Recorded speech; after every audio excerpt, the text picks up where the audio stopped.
Hi friends, welcome to Cherry Food Court. இன்னைக்கு நம்ம சேனல்ல ஒரு இன்ட்ரஸ்டிங்கான ரெசிபி பார்க்க போறோம். என்ன அதுனா தேங்காய் போண்டாங்க. வாங்க அதை எப்படி செய்யலாம்னு நம்ம பார்க்கலாம்.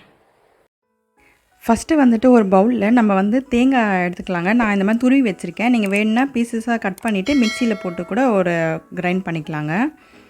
இது வந்து பார்த்தீங்கன்னா ஒரு அரை மூடி தேங்காய் எடுத்துருக்கேன், மீடியம் சைஸ் தேங்காயில். அதுக்கப்புறமா ஒரு பெரிய சைஸ் அளவு பச்சை மிளகாய், இஞ்சி பூண்டு விழுது, அதுக்கப்புறம் ஒரு மீடியம் சைஸ் வெங்காயம் வந்து இந்த மாதிரி கட் பண்ணி வச்சுருக்கேங்க. இது ரொம்ப இன்ட்ரெஸ்டிங்காக இருக்கும் இந்த ரெசிபி.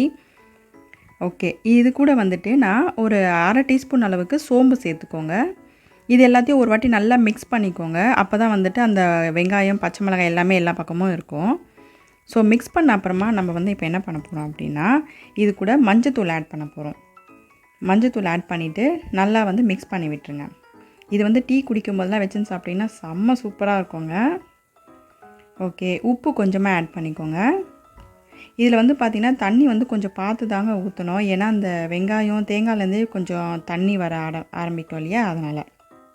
இதெல்லாம் மிக்ஸ் பண்ணி விட்டாச்சு நம்ம. இது கூட வந்துட்டு நான் ஒரு 3 டேபிள் ஸ்பூன் அளவு கார்ன்ஃப்ளவர் மாவு ஆட் பண்ணியிருக்கேன். இதை வந்து நல்லா மிக்ஸ் பண்ணி விட்டுருங்க.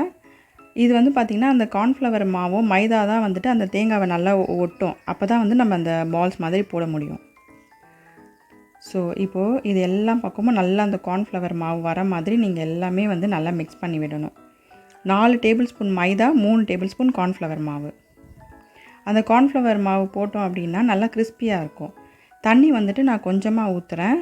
ரொம்ப நிறைய ஊற்றிடாதீங்க, அப்புறமா அந்த பால்ஸ் பிடிக்க முடியாது.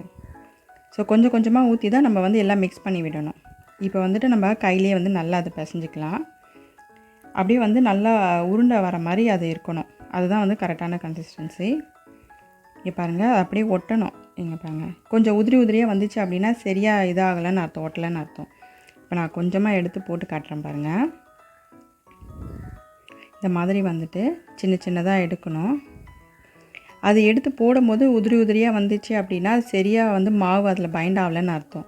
ஸோ நீங்கள் வந்து அது அந்த மாதிரி இருக்கும்போது கொஞ்சமாக வந்துட்டு மைதாவும் கார்ன்ஃப்ளவர் மாவும் இன்னும் கொஞ்சம் சேர்த்து அதை வந்து நல்லா மிக்ஸ் பண்ணி விட்டுட்டு இந்த மாதிரி பால்ஸ் மாதிரி போட்டுடலாம் எண்ணெயில். எண்ணெய் சூடான பிறகு போட்டுட்டு லோவில் வச்சுடுங்க. அப்போ தான் உள்ளேயும் நல்லா வந்துட்டு வேகும். அது வந்து கலர் நல்லா சேஞ்ச் ஆகணும். இங்கே பாருங்கள், அந்த ப்ரௌன் ஆகிட்டே வருது பாருங்கள். இது ரொம்ப வந்து மழை காலத்துலலாம் சாப்பிட ரொம்ப சூப்பராக இருக்குங்க. இப்போ வந்து நல்லா கலர் சேஞ்ச் ஆகிடுச்சு. ஸோ இதை வந்து எண்ணெய் வடிச்சிட்டு நம்ம வந்து எடுத்துடலாம். ஓகேங்க, நல்லா சூப்பராக ரெடி ஆகிடுச்சு பாருங்கள். சுவையான தேங்காய் போண்டா ரெடி.